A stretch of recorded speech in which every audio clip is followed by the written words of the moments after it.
Le sérac, vous avez pu en déguster puisqu'il y en avait un peu plus bas. Et donc ce sérac, c'était fait avec le petit lait. Il fallait porter à ébullition le petit lait quand ils avaient tiré le Beaufort et mettre dans le petit lait en ébullition de l'eau et du vinaigre double. Donc un savoir-faire, bien brasser, faire réchauffer, et ça montait à la surface comme des œufs. D'ailleurs on disait, il fait les œufs, et avec une écumoire, ils écumaient et ils mettaient dans une faisselle. Et le sérac, autrefois, c'était un peu la viande des montagnards. Le sérac avec des pommes de terre, c'est délicieux. Mettez un peu de sel, un peu de poivre. Maintenant, on mange comme on veut, mais c'était la viande des montagnards, car c'est très maigre et c'est plein de protéines. Alors là-haut, donc, il y avait aussi le premier berger, le deuxième berger, donc c'était tous des grades qu'ils attrapaient en vieillissance avec leur savoir-faire, aidés de leurs chiens. Il y avait aussi le petit bocatin. Le petit bocatin, c'était celui qui s'occupait du troupeau de chèvres. À 13 ans, un jeune pouvait traire 45 chèvres. C'était beau, c'était un record. Et puis, il y avait aussi le pachnier-cole.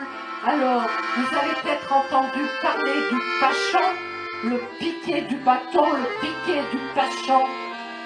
C'était donc le piquet qu'ils mettaient dans la terre pour attacher les vaches. Ils les attachaient 2 fois par jour pour la traite. Et c'est là qu'on voyait les montagnards arriver à la Pachenée avec leurs bottes à cul ou leurs chaises. Voyez, c'est un tabouret à pied unique qu'ils attachaient à leur ceinture. Et donc, voilà, ils allaient pouvoir traire des vaches. Un bon montagnard arrivait à traire 25 vaches.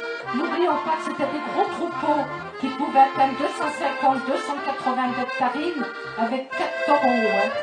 Et donc, en 5 minutes, ils avaient rempli leur seau, ils tiraient à pouce, ils mettaient leur béret ou leur chapeau tiré bas sur le front, appuyé contre le flanc de la bête, et on ne les entendait pas parler.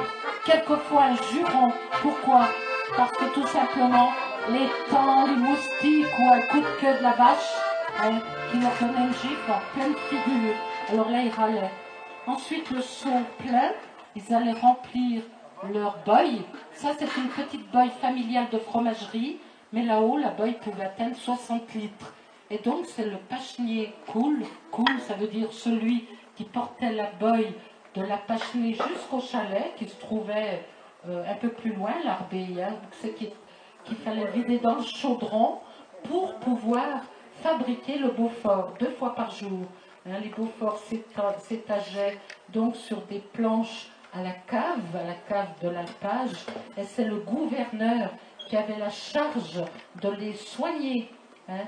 Donc ils étaient frottés avec du gros sel, retournés et surtout surveillés, parce que comme je vous l'ai dit, il fallait que ce soit vraiment du très bon produit, parce que c'était la bonne marche et la paye des montagnards.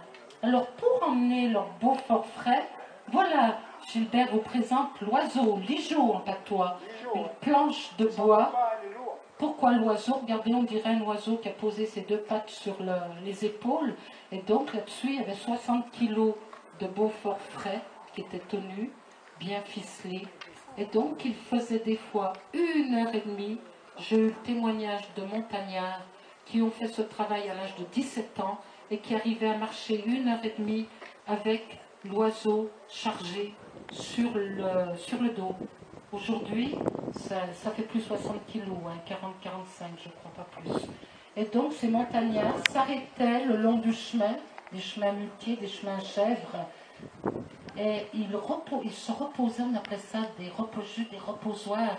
Hein, le long des chemins, les anciens avaient empilé des pierres, mais ils ne déchargeaient pas. Ils se mettaient juste un peu assis pour soulager les épaules, donc qui étaient tenues sur les pierres, et ils reprenaient leur route.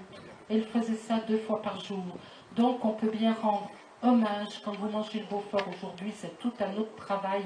C'est un travail difficile, toujours fait vraiment avec tout avec savoir-faire et tout. Mais autrefois, tout était fait à la main. Et les montagnards, on disait que c'était des hommes valeureux. Je me souviens quand j'étais au village, j'entendais les femmes du village, les hommes qui disaient, quand il y avait un gros orage, qui disaient « Oh là là, qu'est-ce que ça doit donner là-haut? Les pauvres bêtes !» Les pauvres bêtes. Voyez qui c'est qui passait en premier. Donc j'ai eu des témoignages aussi d'orages qui ont foudroyé des montagnards, qui ont foudroyé des bêtes. Mais c'était comme ça, le berger était obligé de rester au milieu de la montagne avec son bâton planté, sa grosse cape autour de lui. Puis c'était des jeunes, des fois des étudiants qui montaient là-dessus. Donc un travail très difficile. Puis je vous ai dit qu'il y avait quelquefois 4 taureaux dans des troupeaux de 250 bêtes.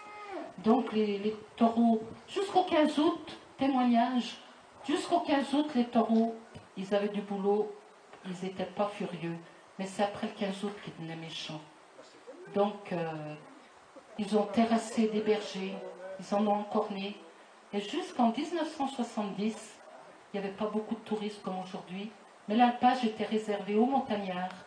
Et quand on arrivait rendre visite à quelqu'un de notre famille qui est en montagne, il fallait signaler quand on arrivait. Parce qu'aujourd'hui, il y a des parcs électriques, tout est sécurisé. Autrefois, on pouvait se trouver nez à nez avec une vache méchante ou un taureau méchant. Hein. Donc, il fallait signaler notre arrivée. Voilà, je crois que je vous ai expliqué en gros